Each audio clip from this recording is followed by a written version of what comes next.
I think sustainability, poultry is already very strong.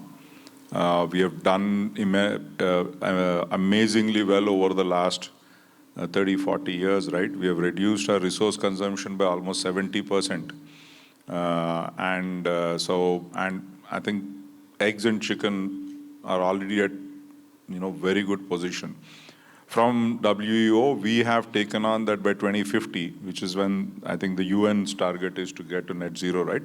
That our industry also, the egg industry also will get to net zero. So, yeah, like Julian was saying, some of the major challenges for us is, to a large extent, politics and emotions dictating policy rather than scientists. Olivia, I think, would I be accurate with that? To a large extent. Now, I'm also conscious that sometimes scientists also get it wrong. But science has inbuilt that it keeps correcting itself. It can correct itself.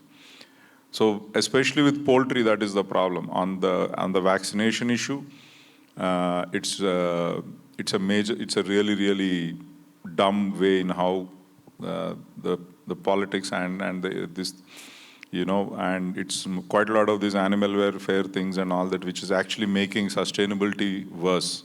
In fact, sustainability will take a big hit if we go by as the animal welfare, or not welfare guy so much, the animal rights guy wanted to go. And it'll also start affecting human health, nutrition.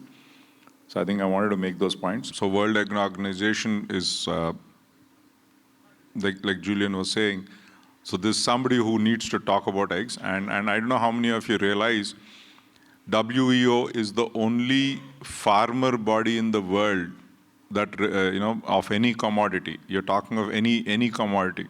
You talk of milk, you talk of chickens, even chickens, is the only body in the world that actually has farmers as its members.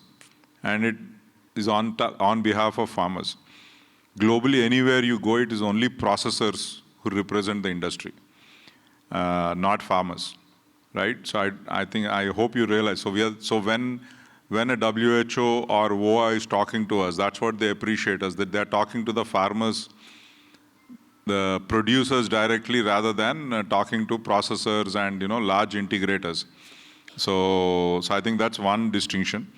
The second thing is, as Julian was saying, what we do is directly we don't do any promotion because it won't work. That is not because it's a right of a country's body to do that. It is not a global this thing.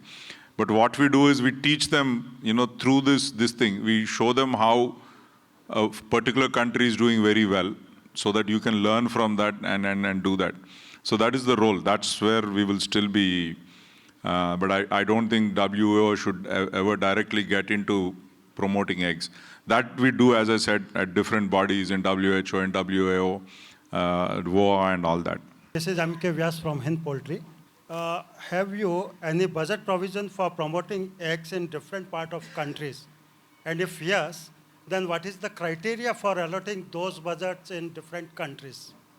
For egg promotion, budget provision for egg promotion in different countries.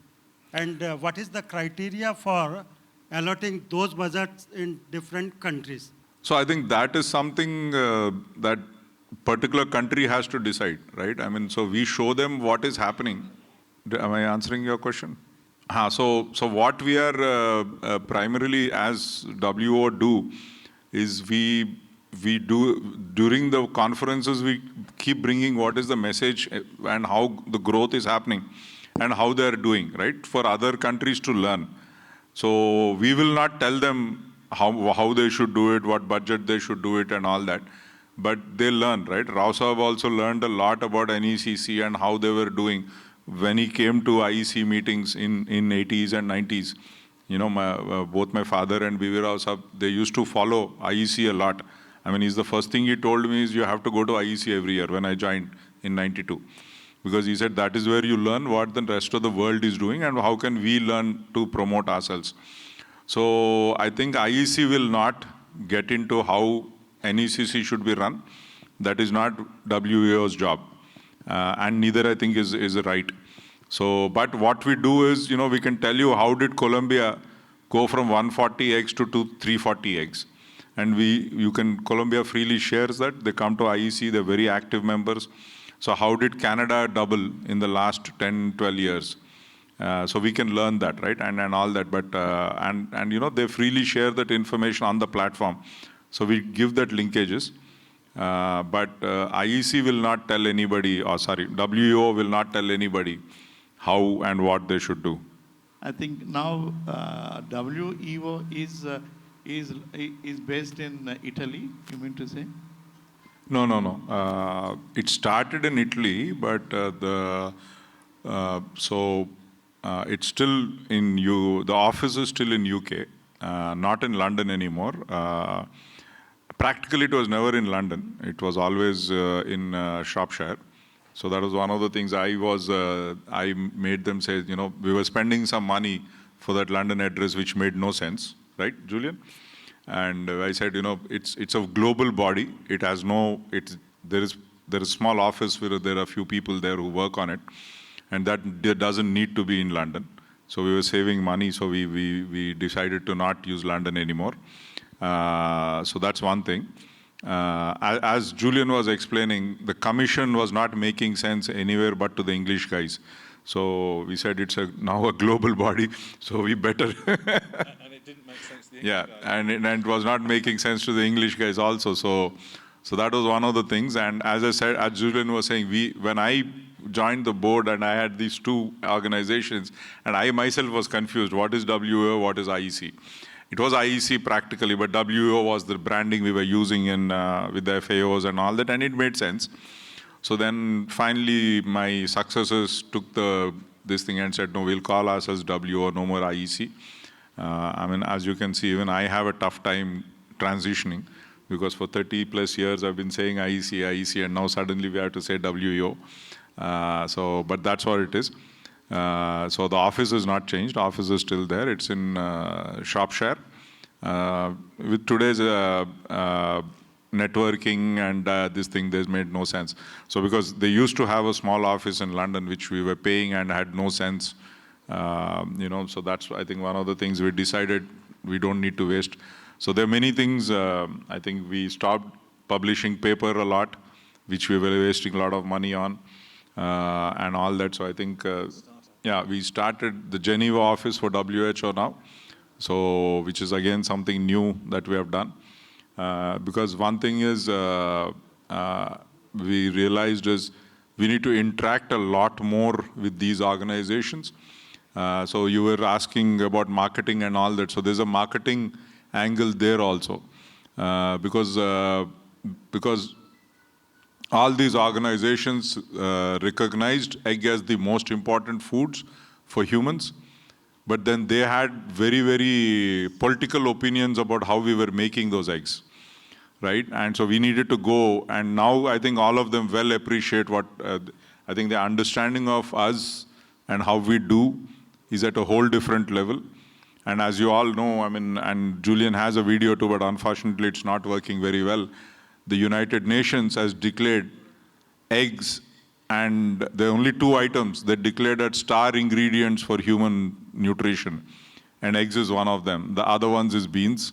So I think our effort and our marketing there has helped us for them to say egg and beans are the two star ingredients for human nutrition. I don't think they've added to that list, right, Julian? That's the only two items UN has declared as the best two foods for human nutrition. So I think we need to appreciate that what WEO is doing. IEC has always been about bringing the farmers together, the producers and the different players, not just the farmers, together. So I think that's always been very important. And now, the last few years, we have said, we have a fantastic product which, nourishes the world. We are, like somebody once said, it is the next best food to mother's milk for humans. So we are, and we have a duty to promote that. And as we promote that and as we grow that, then we are increasing jobs, we are increasing entrepreneurship, sustainability, because it's the most sustainable protein. So we said, it's a fantastic thing for us to do. So I think, and that's also the reason why the name change has happened, because that's the shift in IEC now. It's not just bringing together people, it's also about, bringing the world together with our nutrition and all that. So I think that's the critical thing. That's one of the changes. That's also why my successors decided that the name has to change to start reflecting that also. That looking ahead to 2030, what bold prediction would you make about the integration of precision technology, such as AI-driven feed optimization and gene editing in global poultry production, and what barrier we must overcome? Yeah, if I may answer that, I think AI surely will play a major role over the next few years. And precision feeding will, of course, be the first thing, I think, where it will play a big role. And overall in other areas. Gene editing or even vaccination, let's talk of gene editing specifically. That would not be something that IEC will take a position on, because that is not our job to take a position on. Like even with AI vaccination, IEC is only, our role is to bring together everybody, but we will never take a position. We will not say, please vaccinate. Right? Sir, as a farmer, I just want to ask, like it's an organization of a farmer. So as a farmer point of view, what's your take on it? As I said, AI will definitely play a huge role. Gene editing, we have to see. I think it promises. It is a promising this thing, but in the end, it will all depend on what governments will allow, right? So it's something we are watching. And for sure, as we said, tomorrow, if we find something is happening positive, then IEC will play the role of sharing that with everybody, right? Because please understand, again, we are not a body which will dictate to countries what they will do.